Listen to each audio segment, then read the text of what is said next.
오늘 시간에는 부활하신 예수님 이런 제목으로 같이 연을 나누겠습니다. 한번 따라 하시면 감사하겠습니다. 부활하신 예수님.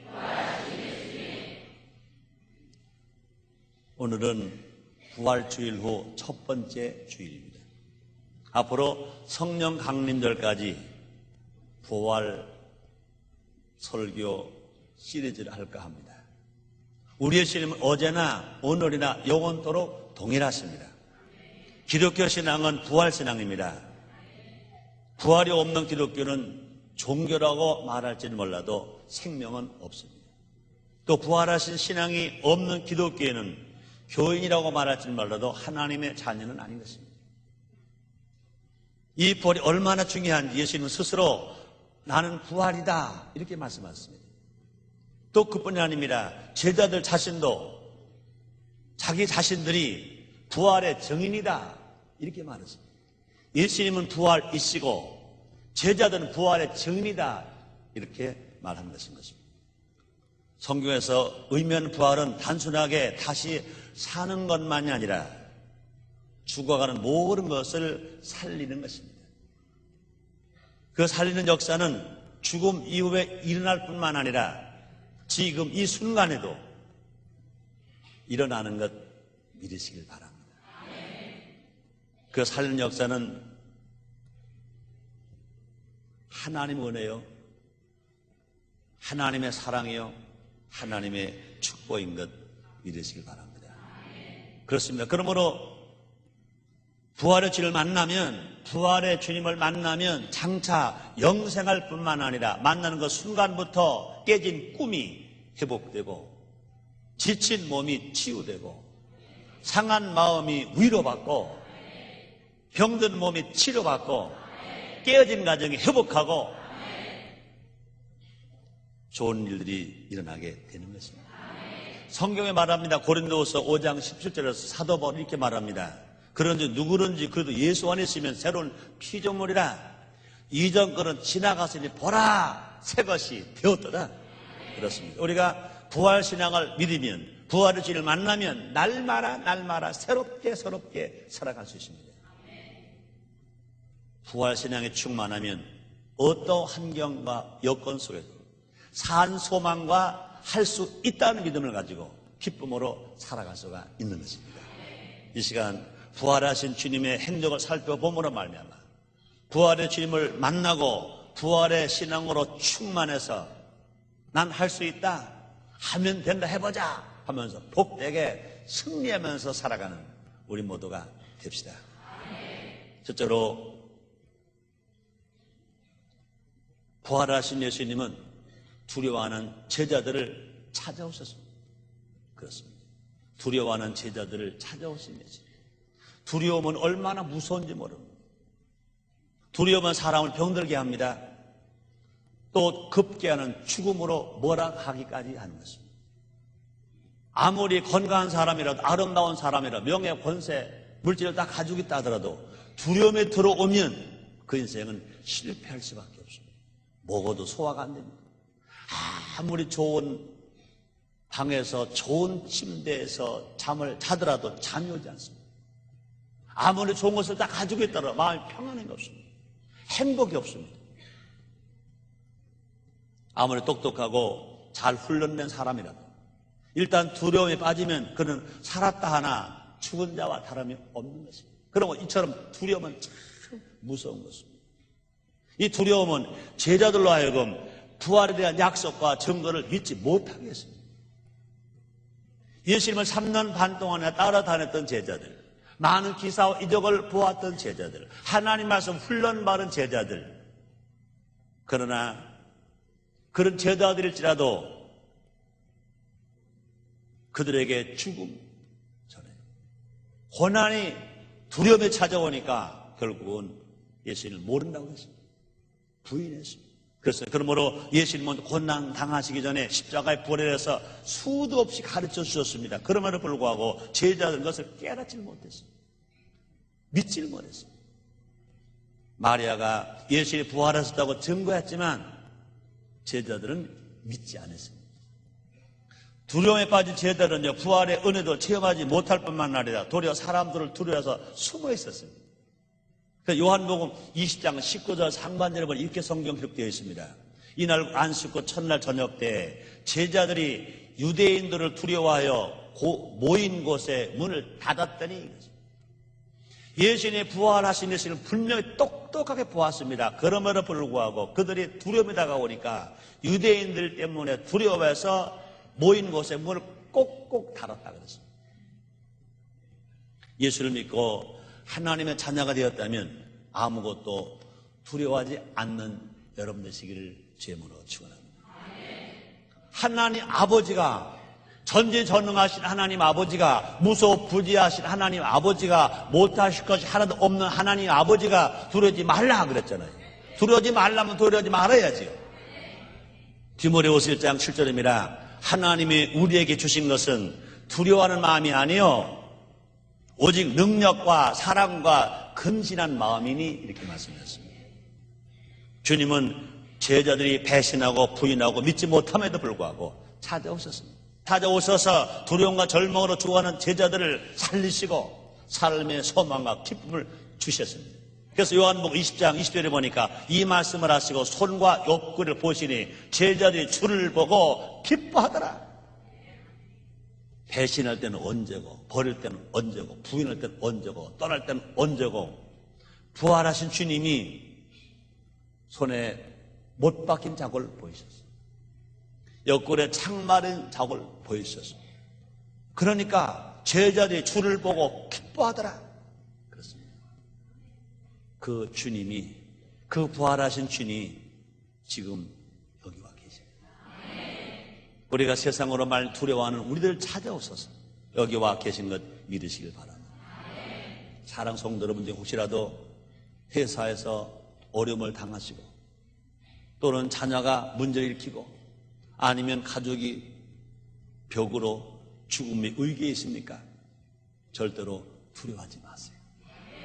그 주님이 지금 우리 한 사람 한 사람에게, 지금 여러분과 저나 한 사람 한 사람 어떤 역경, 어떤 고난, 어려움을 당하더라도 그 주님이 지금 우리에게 말씀하십니다. 두려워 말라, 두려워 말라, 두려워 말라, 두려워 말라, 두려워 말라, 내가 너와 함께하리라 말씀하셨습니다. 그렇습니다. 우리가 두려워하지만 않는다면 원수마귀가 한 길로 왔다가 일곱 길로 쫓겨 나갈 수 있습니다. 우리가 두려워하지 않는다면 다시 회복될 수 있습니다. 치료받을 수 있습니다. 다시 살 수 있습니다. 다시 복받을 수 있습니다. 다시 승리할 수 있습니다. 그렇습니다. 부활의 주님은 우리의 문제 가운데 찾아오셔서 두려움을 다 내쫓아주시고 반드시 승리를 가져오게 주십니다. 그래서 요한에서 4장 4절에 이렇게 말씀하십니다. 자녀들아, 너희는 하나님께 속하였고 또 저희를 이겼나니 이는 너희 안에 계신 이가 세상에 있는 이보다 크심이라. 두 번째입니다. 너에게 평강이 있을지어다. 그렇습니다. 부활하신 주님이 두려워하는 제자들에게 오셔서 두려워 말라만 말씀하신 것이 아니라 너에게 평강이 있을지어다. 두려워 떠는 제자들에게 부활의 주님은 평강을 선포하셨습니다. 그래서 요한복음 20장 19절 하반절입니다. 너에게 평강이 있을지어다. 우리 주님이 말씀하십니다. 너에게 평강이 있을지어다. 너에게 평강이 있을지어다.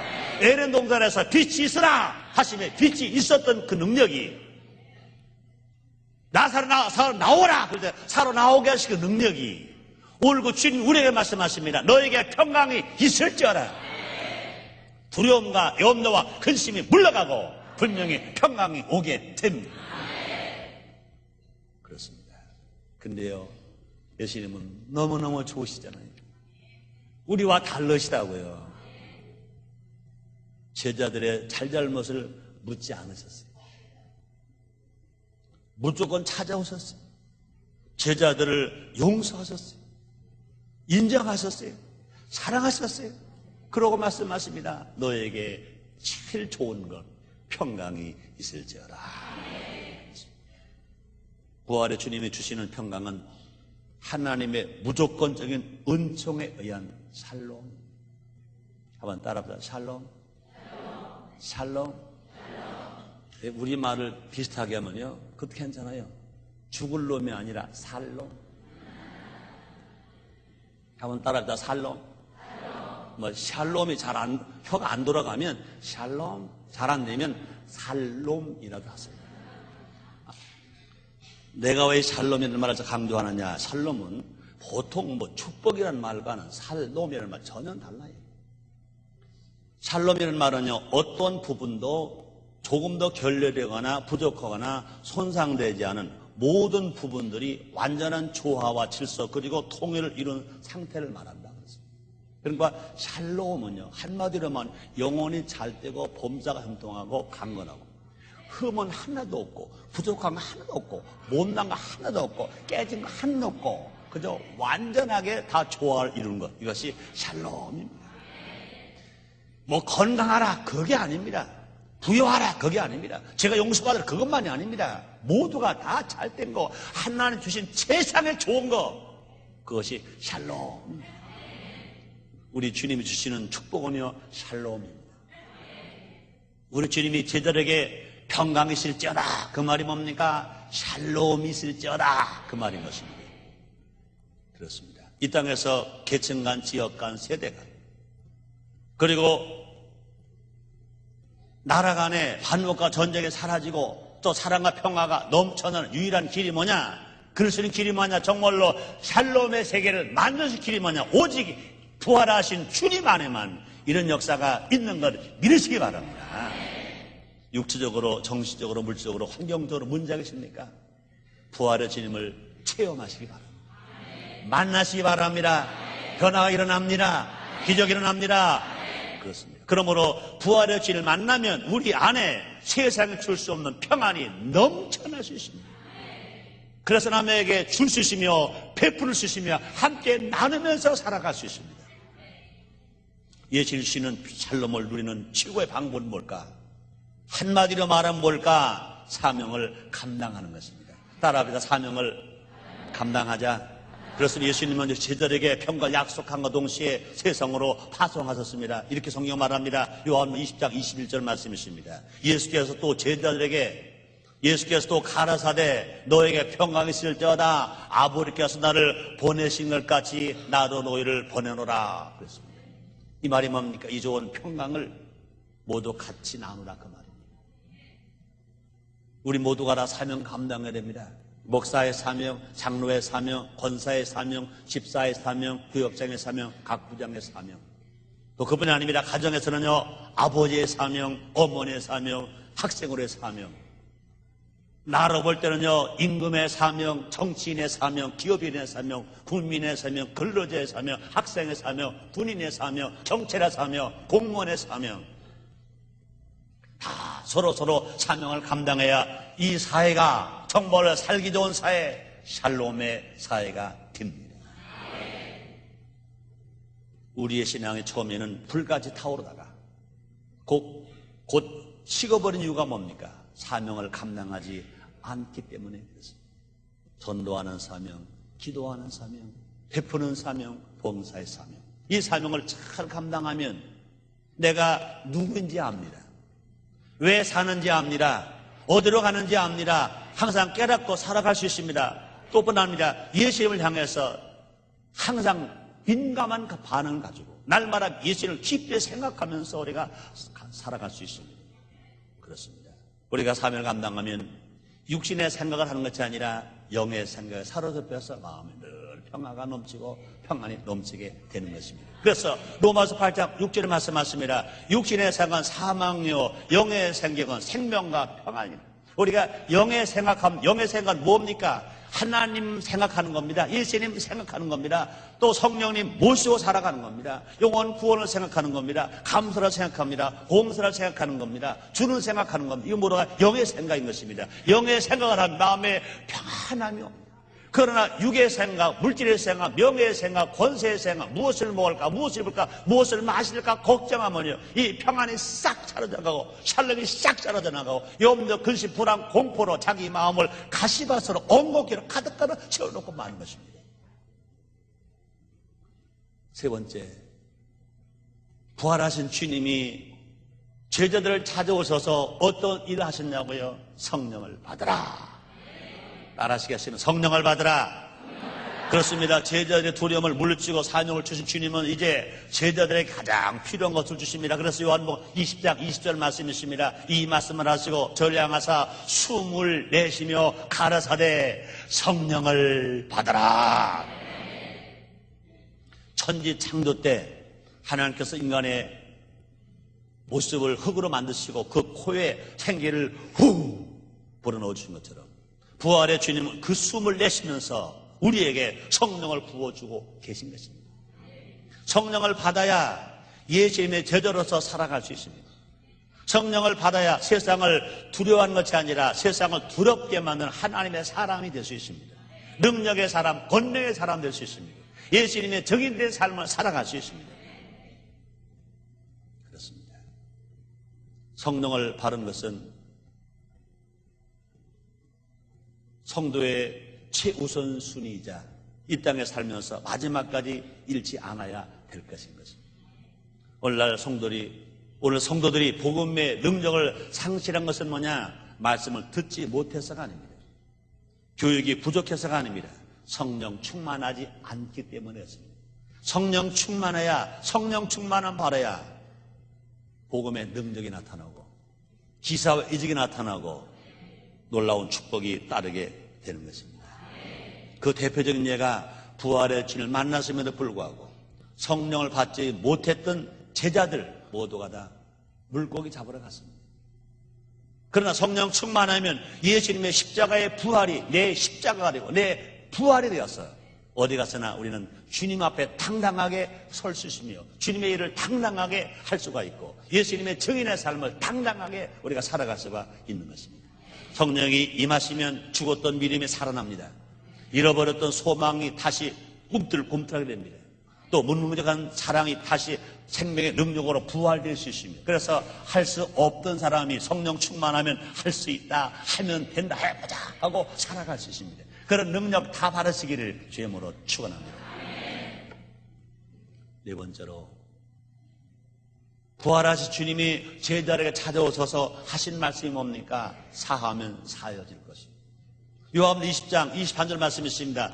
너희가 네 죄를 사하면 사여질 것이요 네 죄를 그대로 두면 그대로 있으리라 하시니라.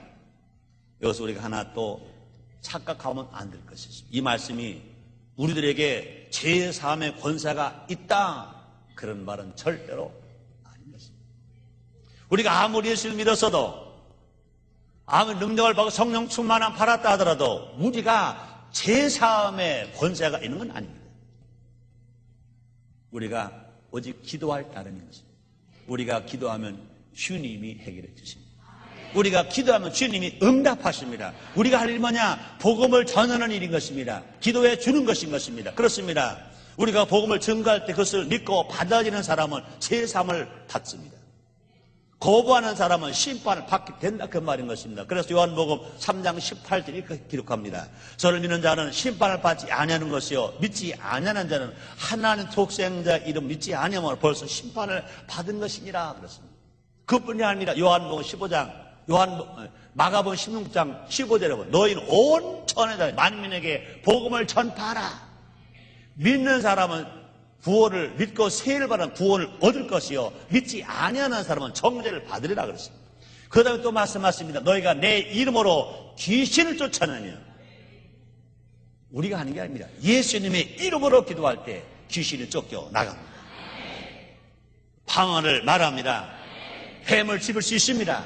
무슨 독을 마실 해를 받지 않을 수가 있습니다. 병든 사람의 손을 얹으면 나는 역사가 일어납니다. 누구의 힘으로? 예수님의 이름의 능력으로, 예수의 이름의 힘으로 이런 역사가 일어나는 것입니다. 그럼 우리는 나가서 때 어떤지 모르든지 복음을 전파해야 됩니다. 영혼 구원을 위해서 아직 구원받지 않은 가족, 친척, 친구, 이웃들 영혼을 구원하기 위해서 나가 힘차게 복음을 전해줘야 됩니다. 우리는 더 많은 사람들 위해서 기도해줘야 됩니다. 우리 나라 족을 위해 기도해야 되고요. 자기가 사는 지역, 도시를 기도해야 되고요. 각 교회를 기도해야 되고요. 자기 이웃과 친족을 기도해 줘야 될 것입니다. 세상은 죄를 두려워하고 죄에 속고 죄로 말미암아 멸망하지만 제자된 우리에게는 죄를 멸할 수 있는 예수의 이름의 권세가 있는 것 믿으시기를 죄모로 축원합니다. 우리 믿음의 기도와 입술의 편포의 하늘의 능력이 나타난 그래서 마태복음 18장 18절 이렇게 말씀하십니다. 진실 너에게 이르노니 무엇이 땅에서 너희가 땅에서 매면 하늘에서도 매일 것이요 무엇이 땅에서 풀면 하늘에서 풀리리라 말씀했습니다. 그러면 우리가 소원을 베푸는 것도 중요하지만 그보다 먼저 영혼의 문제, 죄의 문제, 구원의 문제를 다루는 것이 성도의 가장 중요한 사명으로 하시고 열심히 전도하시고 열심히 기도하시고 열심히 양육하시고 열심히 더 많은 영혼을 살리는데 앞장서는 여러분들 되시기를 주님으로 축원합니다. 부활하신 주님은 지금도 제자들 우리들에게 죄로 인해 죽어가는 영혼을 구하라고 명령하고 계신 것입니다. 우리 모두 부활의 주를 만나고 성령 충만함으로 땅끝까지 이르러 영혼 구원의 사명을 감당하는 십자가 부활의 증인이 됩시다. 결론입니다. 우리를 위해서 십자가에 지신 예수님 부활하신 후에도 여전히 우리 위해서 일하고 계십니다. 역사하고 계신 것입니다. 우리 모두가 다 아무것도 두려워하지 말고 날마다 부활의 주님을 마음 가운데 모시고 살아감으로 말미암아 늘 마음에 평강을 누리고 추구하는 세상을 살리는 부활의 일꾼이 됩시다. 부활의 주님이 부으시는 성령으로 충만해서 세상에서 우린 모두가 다 죄를 멀리하고 죄를 짓지 말고 불쌍한 이웃을 위해서 나보다 어려운 사람을 위해서 선행을 베풀고 나눠주면서 베풀어주면서 그래서 우리 모두가 함께 더불어 잘 사는 세상을 건설해 나가는데 주인공들이 됩시다. 우리가 할 일입니다. 부활의 주님을 영접하는 것, 마음에 모시고 살아가는 우리가 할 일이 일인 것을 아시기를 주님으로 축원합니다. 기도하겠습니다. 하나님 아버지 감사합니다. 날마다 사랑하시고 날마다 은혜를 주시니 감사합니다. 예수님 부활하셨습니다. 부활주일만 우리는 예수님 부활을 말할 것이 아니라 날마다 부활의 증인이 되어야 합니다. 우리 모두 부활의 주님을 믿고 그 부활을 체험하고 부활의 증인이 되어서 부활의 주님을 더 많은 사람들에게 증거하고 자랑하는 우리 모두가 되게 주시옵소서. 예수님의 이름으로 기도드리옵나이다. 아멘.